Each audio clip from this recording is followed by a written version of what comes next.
Suasana di Padepokan Sekarwangi disibukkan dengan kedatangan prajurit Majapahit bersama Gajah Enggon.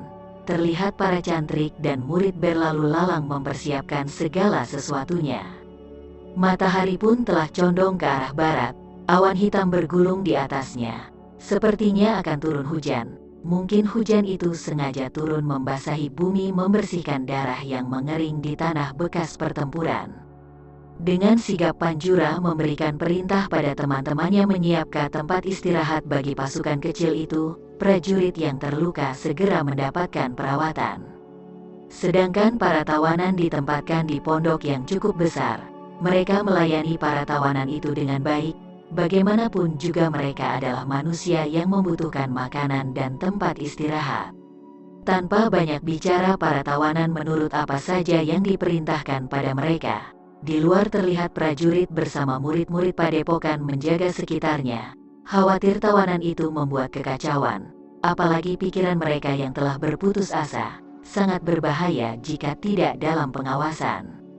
Sementara itu di pondok utama, Ki Resi Rengga dibantu Lata Manjari dengan telaten mengobati Arya Kamandanu dan Puspita. Wajah Ayuwandira terlihat semakin cemas. Setelah beberapa lama Kamandanu belum juga siuman. Kamandanu yang berada di bilik kanan itu masih tidak sadarkan diri. Terlihat dadanya turun naik dengan lemah, pertanda dada lelaki tua itu menanggung beban yang amat berat. Resi Rengga pun telah memberikan ramuan untuk mengobati memar yang menghitam di dada Kamandanu dan juga berbagai larutan ramuan yang dimasukkan dalam mulutnya. Namun pertanda Kamandanu akan siuman belum juga datang. Beberapa titik persendian Kamandanu terlihat mati rasa. Karena itulah Resi Rengga hanya bisa pasrah pada kehendak Hyang Widi, sedangkan Puspita sudah mulai siuman. Walaupun gadis cantik itu belum mampu bergerak banyak, matanya masih tertutup rapat. Hanya terlihat jarinya sedikit demi sedikit bergerak pelan. Lata Manjari yang banyak mengetahui ilmu pengobatan telah mengerahkan segala kemampuannya untuk menyadarkan Puspita. Dan syukurlah tanda-tanda itu telah menunjukkan hasilnya. Walaupun kondisi Puspita masih sangat mengkhawatirkan. Bagaimana keadaan Puspita, Tuan Putri? Tanya Ayuwandira pelan. Ayuwandira berusaha untuk tenang. Dia pun pergi ke bilik di mana Puspita dirawat oleh Lata Manjari. Namun dia yakin pamannya akan segera siuman. Walaupun banyak kemungkinan yang lainnya. Tadi sudah sadar Eyang cantik, jawab Puspita. Tapi sepertinya keadaannya masih lemah. Aku akan tetap berusaha mengobatinya dan terus merawatnya. Sesaat lamanya keduanya terdiam. Lata Manjari memandang wanita yang terlihat masih cantik di depannya. Lata Manjari mengetahui ada beban berat yang dirasakan wanita yang berada di depannya itu. Semoga selalu diberi ketabahan, gumam Lata Manjari. Kasihan gadis ini. Sekarang dia hidup tanpa seorang ayah dan ibu, timpal Ayuwandira kembali dengan suara pelan. Sebenarnya dia berbicara akan keadaannya sendiri. Walaupun ayahnya masih hidup, namun dalam hatinya telah menganggap orang itu mati. Yang ada dalam hatinya sekarang adalah dendam yang tidak berkesudahan. Orang yang dicintainya, suaminya, kini telah tiada. Sungguh sangat sulit menerima kenyataan itu, seperti dipaksa untuk meminum pil yang sangat pahit. Aku akan menjaganya, Eyang cantik. Aku berharap di mana ada aku, maka Kang Bok selalu di sisiku, sahut Lata Manjari. Ayuwandira tersenyum memandang Lata Manjari. Kalian berdua mempunyai kemiripan, sama-sama mencintai dunia pengobatan. Eyang yakin Puspita akan senang bisa bersama Tuan Putri, sahut istri mendiang Pranyam itu.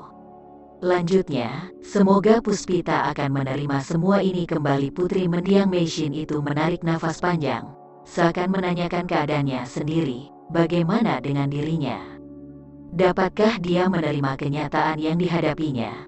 Gadis yang terbaring lemah di depannya bahkan mengalami hal yang lebih menyedihkan dan menyakitkan. Sesaat lamanya Ayuwandira bersama Lata Manjari berada di bilik di mana Puspita dirawat. Matahari yang condong ke barat kini telah tenggelam dan ditelan keremangan. Wayah anak sore kini telah menghitam menyapu langit di sekitaran Padepokan Sekarwangi. Dari kejauhan nampak seorang cantrik dengan tergopoh-gopoh menghadap Resi Rengga yang sedari siang menjaga dan merawat Kamandanu yang tergeletak lemah di amben.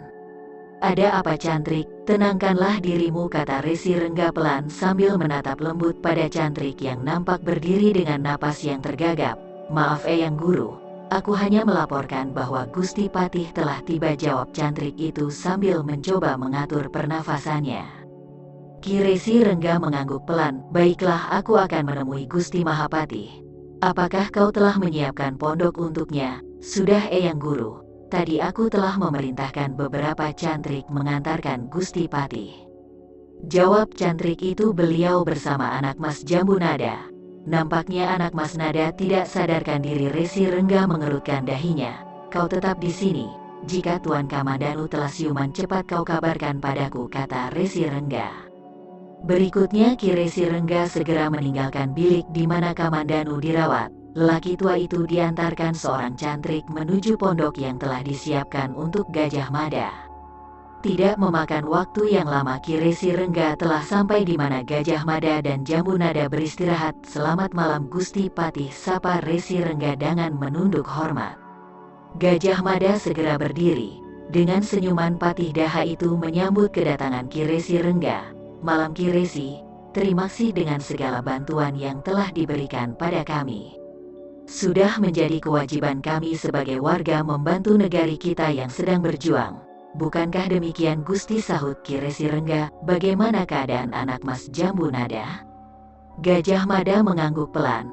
"Sepertinya, setelah beristirahat cukup, keadaannya akan kembali seperti semula," sahut Gajah Mada seraya tersenyum. "Syukurlah jika demikian. Silakan Gusti beristirahat.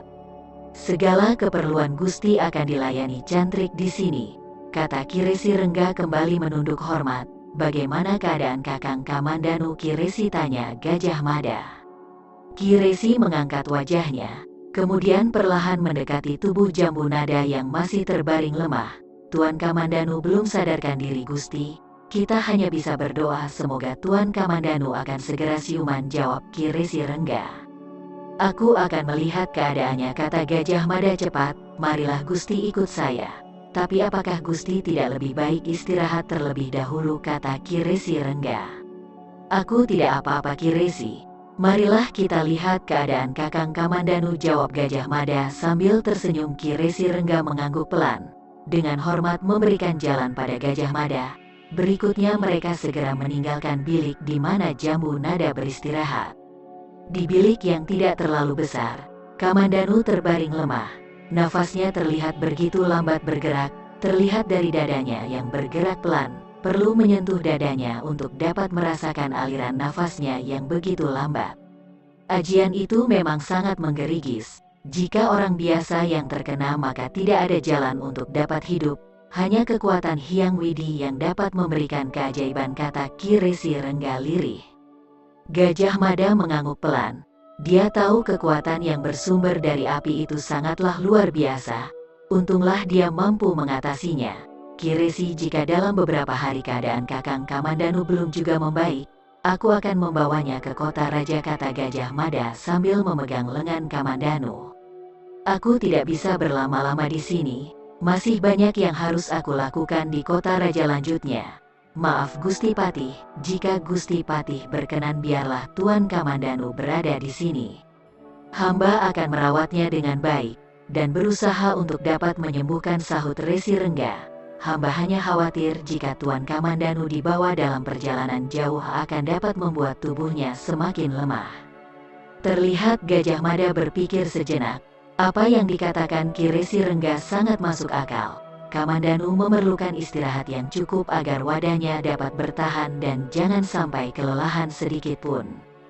Baiklah Ki Resi, jika nanti keadaan Kakang Kamandanu telah membaik aku berharap Ki Resi dapat mengabarkannya padaku, jawab Gajah Mada. Aku juga menitipkan Ayu Wandira. Sepertinya Ayu Wandira akan berada di sini cukup lama untuk merawat Kakang Kamandanu. Tentu Gusti Patih, dengan senang hati. Gusti Patih tidak perlu khawatir, segala keperluan Tuan Kamandanu dan Ayu Wandira akan kami layani dengan baik, kata Ki Resi Rengga tersenyum. Terima kasih Ki Resi, Biarlah nanti aku akan melaporkan hal ini pada Gusti Prabu Ratu. Aku rasa Gusti Prabu Ratu akan memaklumi ketidakikutan Ayu Wandira dan Kakang Kamandanu bersamaku ke kota raja.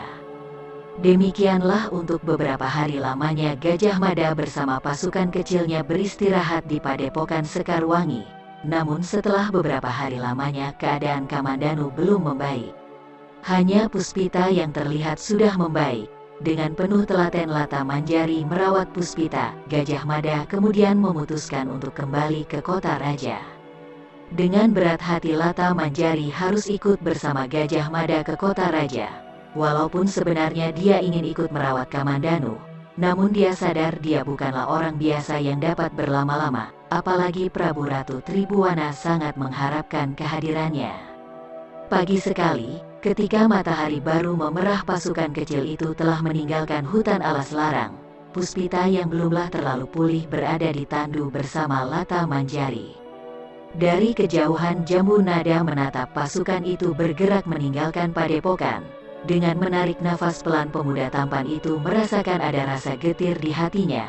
Selama di padepokan jarang sekali dia bertemu dengan Lata Manjari, hanya sesekali dia melihat keadaan Puspita. Segenap perhatiannya tertuju pada ayahnya yang masih belum sadarkan diri.